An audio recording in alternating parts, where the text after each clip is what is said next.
రోడ్ల మీద వెళ్ళాలంటే రోజులు అయిపోతా ఉన్నాయి. అందుకే కొంచెం కష్టమైన డబ్బులు తెచ్చి హెలికాప్టర్లు కట్టి ఇక్కడ సభాస్థల్లో దిగుతున్నాం. ఓజీలో వచ్చే రెమ్యునరేషన్, ఓజీలో వచ్చే సినిమా డబ్బులు కేజీ బియ్యం కూడా కొనకుండా హెలికాప్టర్లకి పెడతా ఉన్నాం. Behind every great fortune there is a crime అని ఫ్రెంచ్ రచయిత బాల్జాక్ అంటారు.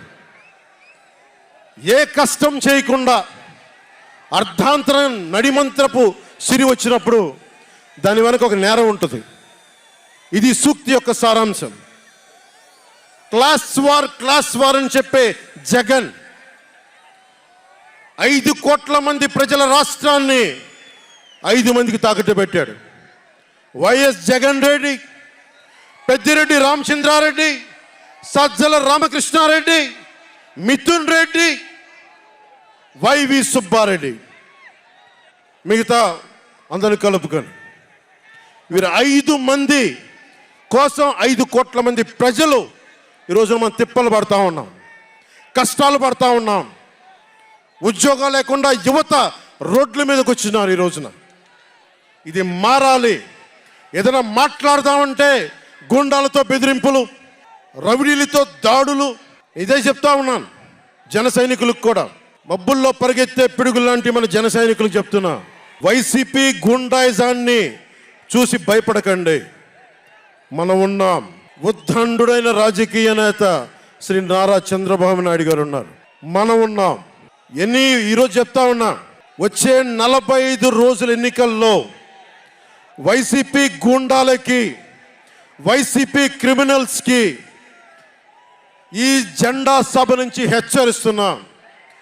మీరు మా సభల మీద కానీ, మా నాయకుల మీద కానీ, తెలుగు తమ్ముళ్ళ మీద కానీ, జనసేన సైనికుల మీద కానీ, వీర మహిళల మీద కానీ, తెలుగు మహిళల మీద కానీ, సామాన్య ప్రజల మీద కానీ వైసీపీ గుండాలు దాడి చేస్తే, భయపడితే, బెదిరిస్తే నేను ఈ రోజున మీకు మాటిస్తున్నాను, వైసీపీ గుండాలకి మక్కెలు ఇరగ్గొట్టి మడత మంచంలో పెడతాం.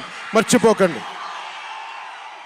5 మంది ఏ ఊళ్ళో అయినా సరే, ఉత్తరాంధ్రకి వెళ్ళు, పశ్చిమ గోదావరికి వెళ్ళు, తూర్పు గోదావరికి వెళ్ళు, రాయలసీమలోని అనంతపురం, కర్నూలు, ఏ జిల్లాకైనా వెళ్ళు, ఈ 5 మంది పంచాయతీలు చేస్తూ ఉన్నారు. ఈ 5 మంది. మిగతా వారికి ఎవరికి అక్కడ రాష్ట్ర వనరుల మీద కానీ, వేటి మీద కానీ ఆధిపత్యం లేదు, హక్కు లేదు.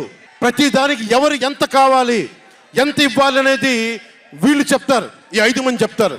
ఇది క్లాస్ వార్. జగన్ మాట్లాడితే ఒక్కడు అమ్మా నేను ఒక్కనేనమ్మా, అమ్మా నేను ఒక్కనేనమ్మా అని సాగు కొడతా ఉంటాడు. అరే ఉన్న నా ఒక్క ఎమ్మెల్యేని తీసుకెళ్ళిపోయిన నువ్వు ఒక్కడివా? నువ్వు. డెమోక్రసీ నీడ్స్ ఎటర్నల్ విజిలెన్స్ అంటారు. ప్రజాస్వామ్యాన్ని కాపాడుకోవడానికి నిరంతర పహారా ఉండాలి. 2014 పార్టీ పెట్టినప్పటి నుంచి ఈ రోజు దాకా నేను చేస్తుంది ప్రజాస్వామ్యాన్ని కాపాడే ప్రయత్నాలే. అందుకని నేను తీసుకునే కొన్ని నిర్ణయాలు పార్టీ పరంగా ఉండవు, వ్యక్తిపరంగా ఉండవు, రాష్ట్ర ప్రయోజనాలకు ఉంటాయి, దేశ ప్రయోజనాలకు ఉంటాయి. అంతేకాని ఏ రోజున కూడా వ్యక్తి ప్రయోజనాలను ఆశించి నేను ఎప్పుడు రాజకీయం చేయాల. ప్రజాస్వామ్యాన్ని కాపాడటానికి రాజకీయం చేశాం.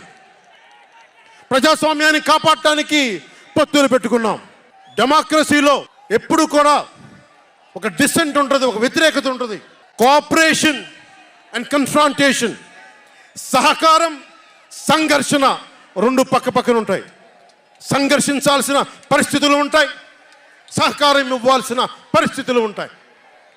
ఇప్పుడు 2024కి సహకారం ఇవ్వాల్సిన పరిస్థితి. మనం సహకరిస్తుంటేనే, తెలుగుదేశం జనసేన సహకరించుకుంటేనే 5 కోట్ల మంది ప్రజల మనోభావాలు, వారి భవిష్యత్తు బంగారంలో ఉంటుంది. మనలో మనం కలహించుకుంటే మళ్ళీ ఈ దుర్మార్గుడు, దాష్టికుడు అయిన జగన్ మళ్ళీ వచ్చి ప్రజల్ని కంటకంగా మారతాడని చెప్పి తగ్గించుకొని మరి ప్రజల్ని గెలిపించడానికి మరి ఈ రోజున జనసేన నడుం కట్టింది.